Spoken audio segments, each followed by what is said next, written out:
Good morning po. Nako, matataka kayo kung bakit ano nangyayari sa bahay namin. Ayan. Ayan ang bahay namin, no?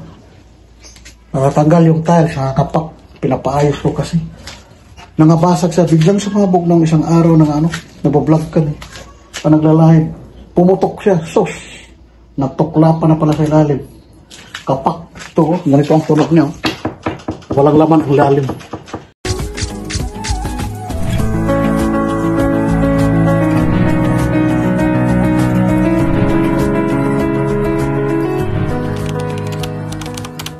Kaya pinapayos namin kasi nakabasag sa bigla. Pag masipa ni Sayon, delikado, makasugat-sugat. Ito, wala pa siya. Walang laman ang ilalim. Pero, sa awa naman ng Diyos, hindi siya lahat na ganong ka kapang. Iba naman, matibay. Kaya sabi yung gumagawa, maghanap ng katulad na kulay nito. Mayroon pa man daw. Kahit di masyado kapares, basta importante kakulay lang para di pangit tingnan. Hindi naman daw lahat to. Buti maswerte nga daw kasi ibang bahay daw. Ang ibang bahay daw, talagang sira ang nila. Sira yung sahig nila. Talaga lahat daw natutuklap hanggang sa buong bahay. Pero ito daw sa amin, ang iba hindi. Maganda pa rin ang paggawa. Kaya yun ay ang namin pinapaayos. Kaya sana maayos pa rin namin ito ng maigi. Ito yung itsura niya, oh.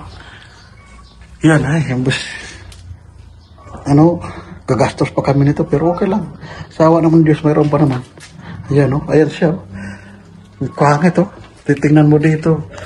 Diyos mo, kapak. Walang laman, tanggalin pa rin sa walang laman siya. Pero lang, hindi naman buong bahay siya na ganon. Kaya ayun pa rin maswerte. Ayan siya, At saka dito, buti hindi madikit. Din siya? Hindi siya masyado dikit na. Ano lang siya, babaw. Pero mabilis lang daw trabahuin. Yun lang kagandahan ito. Kaya ito, hanap na kami ng tiles sa katulad nito. Nagsuggest yung gumagawa na meron daw sa City Hardware kamukha. Kaya pupuntahan namin. Yun, para sabi niya, para mabilis ng gawa, isilsilin na nila lahat para mabilis na. Matanggalin lahat ito, malinis na para pag daw ng tiles, mabilis lang naman. Hindi naman daw ganun kabigat ang paglagay ng tiles kasi dalawa naman sila gumagawa, mabilis lang to. Ayun lang kagandahan. Kasi kung di ba paayos, ang pangit ng bahay, nagkakrak lahat ng tiles. Akala mo na lindol. So, Diyos ko, simba ko, huwag naman sana. Yun ang pangit Pangit ang bahay pag ganun mangyari. Wasak-wasak.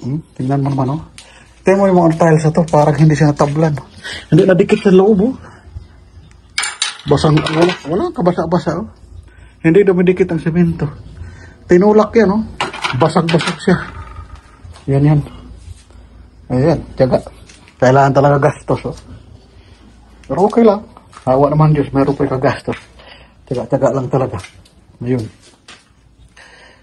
Tayo may mga bahay. Huwag tayo magpatrabaho yung sobra-sobra mabilisan daw. Kasi pag sobrang mabilisan, tiyak, ilang taon lang. Pero ito sa awa naman ng Diyos, umabot na siya ng 10 years bago siya naging ganyan. Yan. 10 years na taon. Bali, isang dekada rin na nakaabot siya ng ganito tagal na bago nagkapak. Na iba nga daw, ilang taon lang, nagkapak na. Ayan. Yan siya. Kaya, salamat pa rin sa Diyos na gano'n nangyayari. Kaya at least, hindi man tiyaga na lang di mapatrabaho. Kasi kung di mo ipatrabaho, ang pangit tingnan ng bahay. Sabog-sabog. Delikado pa baka masipa ng bata na kasugat-sugatan pa. Po, natuklap na yung mga semento. Ayan Ano po? Hindi mo ayusin muna yung gartero. Tingnan mo. Nakalang sako na sila. Nakalang sako na. Yan. Yan. Nasilsil na siya. Ayan mga kapangga, tinamaan ng sumpa. Grabe ka naman sumpa agad. Ganun talaga. Tingnan mo yung bahay namin. Bahay namin. Nagkataon lang. Mga cellphone mo. Ayan na. Kalit-lit lang pero madami ng semento na baba. Mga ilang semento yan. Doon parang tayo sa hardware. Yung iba. Para isama na sa Isama na sa mga graba at buhangin. Yung mga ganon. Yung mga i-deliver dito, sa likod bilhin na natin. Doon na lang. Ano to? Ba't na? Ayaw na. Ayan. Sukat yan o ipang. Sukat tarapantay, pang-libil. Pang-level yan. Ayan po, gawa ni Kuya. Abot talaga sa loob ng ano. Baso.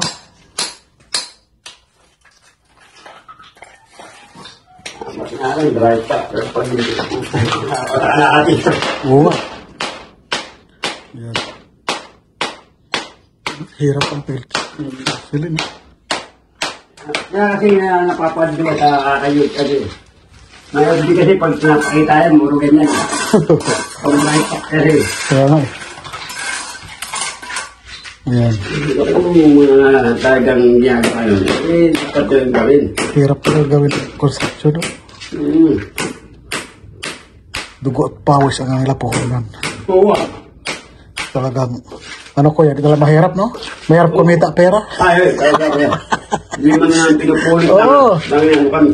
Ang talagang milyonary po. Pwede na eh.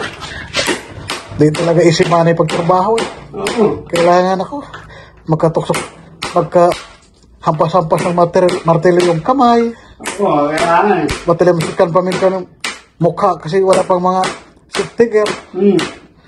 Taga. Talagang hirap ng construction. Ano pa?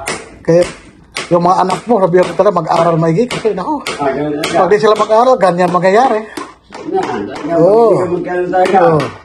Alangan mga ambisyon sila ng ano, no? Na di sila mag-aral. Mahirap talaga. Ano, dali niya ang takot lang. Oo, nako. Ako, nag-try din ako, high school ako, nag-construction ako. Maghakot ng mga hollow block, magmasa. Lalim mga Oo. brain. Oo, maghukay kami ng mga poste. Ala, hirap. Oo. Lalo pag wala yung gamit ng malayong mga bako. Oh, wala. Ano lang, bara lang at saka ano. Ano lang ah. Oo. Grabe yung gamit namin. May paggawa ng bahay sa probinsya, kami hukay na.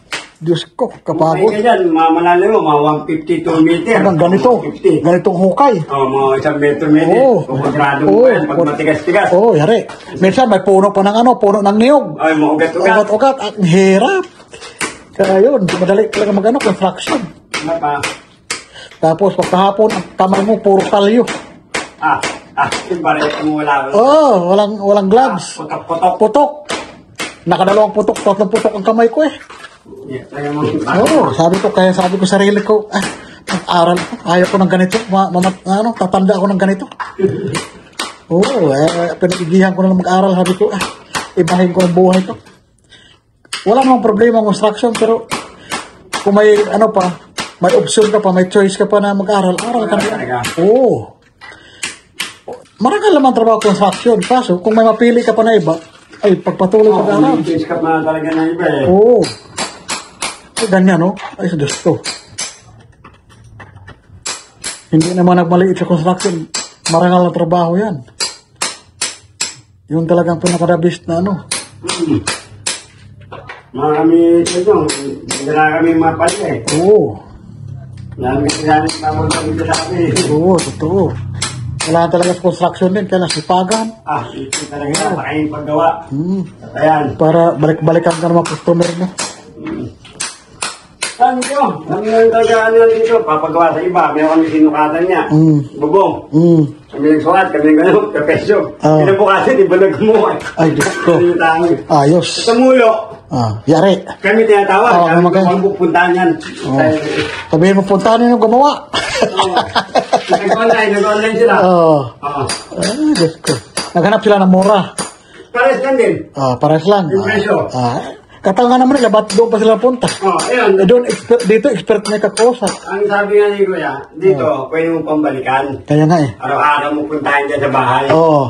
Ngayon, tinawagan nila. Oo. Kasi pagkalis sila, mula na malasang gabi na mismo yun eh. Oo. Pagmulo na. Hindi pa nila ipinano. Oo. Tinawagan. Wala na. Marriage na. Tumutulo na. Wala.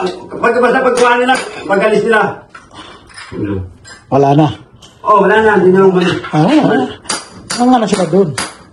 Doon ang pinakamahirap. Hindi nila iniisip. Hindi. Nakailang balik na. Nakailang na. Nasira ni Kapit. Opo. Nakawa na ito si Kwento. Oo. Yan, kung tama yun doon. Yeah. Ayusin mo yun. Tignan mo. Itinignan ko. O nga, hirap ako hanapin kung nasaan eh. Kasi di kayo Pinuksan ko yung kasi. Oh. Doon na may dulo nila. Oh. Utan nung pa yung yero, kapos. Nakaangat. Hindi kaabot. Ito yung pamakuan. Oh. Yero, andyan lang. Tutulo. Pupa kaya pala pag nantinig na kong ulan, para talagang dahil pati man eh. Ginawa ko, dinugtong ako, pinasiyan ko siya ng maayos. Oh. Wala. Kaya Ano ko kasi hirap talaga itong pagpagawa sa isa. totoo. Pwede yung may pinagawa Sa mga sa kanyang expert. ulan eh. Oo. Hindi, nagbayad kayo sa akin. Oh. Pero sa aming tirayan, wala na kayong babayad. Mabalikan lang. Ayusin lang. Namin yan, pakyaw yan. Hindi ko talaga sila eh. Correct. Tama ka man Ano yun. yun, saan nyo hanapin yun? Ay, Oo. nawatawagan nyo. Wala na. Di na lang nakahano yun. Okay, look. Binabanata kayo tumambol, titext mo lang. Oo. Ayan na po, nalinis na. Salamat sa Diyos, hindi sila nagawa. Nagpasalamat din ako dito matigas kasi kung matigas daw, sigurado 2 araw, 3 araw po sila sila. Ngayon, 1 araw lang to. Thank you Lord na hindi sila nahirapan. Kagandahan sa kanila magtrabaho, sila na magtatapon. Kaya di na kayo mag-alala. Nakakaya, pero kami na bahala. Alam ko naman kung paano yung nila sakripisyo. Sila bahala magtapon ng mga basura na ganito. Kaya thank you Lord. Yung kagandahan sa kanila, magtrabaho, hindi sila makwenta. Yan. Sila na bahala na magtapon. Kaya, okay, tapos, yan yung buhangin, sila daw mag ano. Sila din magkarga sa, konti ang buhangin. Sila magkarga sa ako. Yan. Yan. Yan o, diba? Kagandahan dito. Salamat sa Diyos. Tapos ito, pabakbak ko rin to. Papalitan ko ng tile kasi basag na oh. Palitan to. Yan. Yan siya.